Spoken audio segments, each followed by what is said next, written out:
Baik, Assalamualaikum warahmatullahi wabarakatuh. Bapak Ibu yang saya hormati, pada kesempatan hari ini saya akan menjelaskan terkait peraturan pengelolaan limbah radioaktif di Indonesia.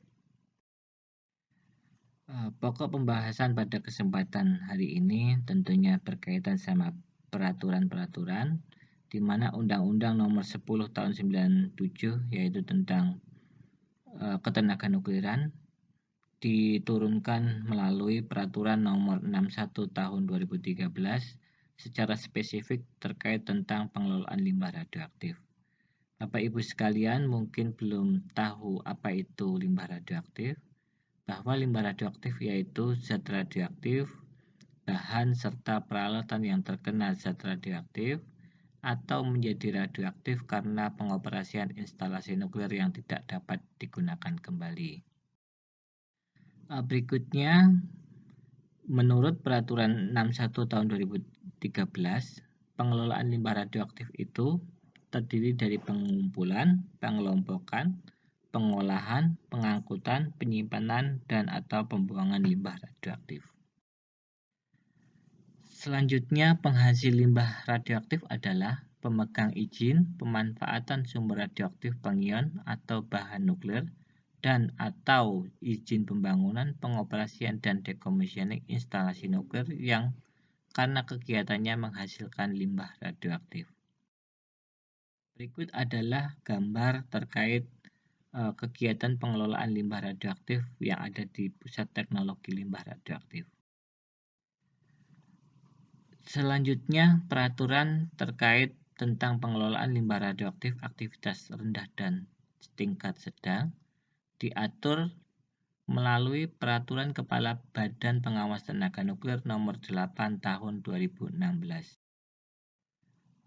Berikutnya, tentang rincian tugas unit kerja di Badan Tenaga Nuklir Nasional. Di situ melalui Peraturan Kepala Badan Nomor 21 Tahun 2014. Selanjutnya, Pusat Teknologi Limbah Radioaktif adalah salah satu unit kerja di lingkungan Deputi Bidang Tenaga Energi Nuklir Batan yang mempunyai tugas melaksanakan penelitian dan pengembangan teknologi pengelolaan limbah radioaktif sesuai Perka Batan Nomor 21 Tahun 2014, di mana PTLR berlokasi di Batan, kawasan Puspitek Serpong, Kota Tangerang Selatan, Banten dengan luas area bangunan sebesar 4.440 meter persegi. Berikutnya yaitu bisnis proses terkait yang ada di Pusat Teknologi Limbah Radioaktif. Saya garis bawahi bahwa kegiatan utama khususnya pengolahan limbah radioaktif atau pengelolaan limbah radioaktif itu di mana titik tengah kegiatan utama salah satunya menerima bahan nuklir, sumber bekas, bahan radioaktif, dan seterusnya. Berikutnya yaitu diagram alir proses pengelolaan limbah radioaktif.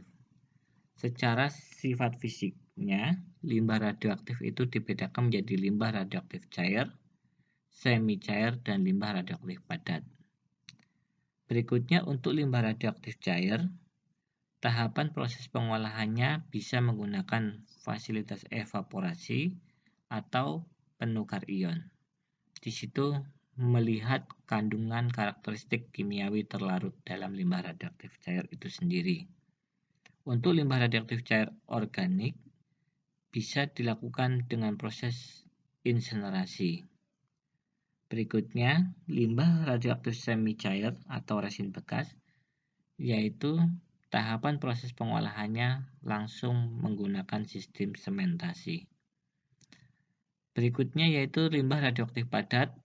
Limbah radioaktif padat dapat dibedakan menjadi limbah radioaktif padat dapat dikompaksi, limbah radioaktif padat tidak dapat terkompaksi dan tidak dapat dibakar, limbah radioaktif padat dapat dibakar, dan juga limbah radioaktif aktivitas tinggi.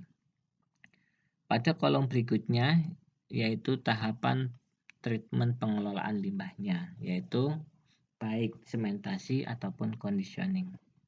Untuk kolom berikutnya tahapan penyimpanan limbah radioaktif itu sendiri, hasil olahannya. Bapak Ibu bisa memahami dalam tabel di depan, yaitu alur pelimbahan dari eksternal batan ke PTLR. Ya, penimbul limbah atau penghasil limbah dari eksternal batan secara administrasi mengajukan permohonan persetujuan pengiriman limbah radioaktif ke Badan Pengawas Tenaga Nuklir. Untuk berikutnya, Badan Pengawas akan menerbitkan persetujuan pengiriman zat radioaktif ke PTLR. Nanti penimbul limbah, penghasil limbah akan mengirimkan surat informasi pemberitahuan kepada kami untuk permohonan pelimbahan dan dilengkapi lampiran persetujuan pengiriman zat radioaktif dari Bapeten, izin pemanfaatan zat radioaktif, dan data lainnya terkait limbah radioaktif atau zat radioaktif yang akan dilimbahkan. Berikutnya, jika sesuai dengan kriteria keberterimaan limbahnya, PTLR mengirimkan surat kebersediaan penerimaan limbahnya. Untuk penimbul limbah atau penghasil limbah, bisa menggunakan pihak ketiga atau mengirim langsung menggunakan moda transportasi untuk dibawa ke PTLR itu sendiri. Setelah limbah diterima oleh kami akan memverifikasi data kelengkapan izin dan lain-lainnya untuk setelah diterima untuk diterbitkan berita acara penerimaan limbah. Berita acara penerimaan limbah berikutnya yaitu adalah alur pelimbahan dari internal ke batan. Ya, jadi limbah internal itu dari KNS atau pusat-pusat di bawah batan. Hanya spesifik terkait sama limbah yang menggunakan mode transportasi melalui akses umum, maka sistem persetujuan permohonan izin pengangkutan zat radioaktif melalui Badan Pengawas Tenaga Nuklir. Berikutnya adalah evaporasi dan kompaksi. Ini adalah fasilitas pengolahan limbah yang ada di PTLR. Berikutnya insinerator dan penyimpanan akhir interim storage. Ini adalah gambar terkait pengelolaan bahan bakar nuklir bekas yang ada di kolom penyimpanan. Berikutnya adalah gambar kegiatan baik pengelolaan limbah, survei, pengangkutan, dan penerimaan limbah. Berikutnya adalah gambar hasil dari olahan kegiatan, yaitu bisa dalam bentuk drum 200 liter atau disimpan dalam matrik konkrit sel beton 950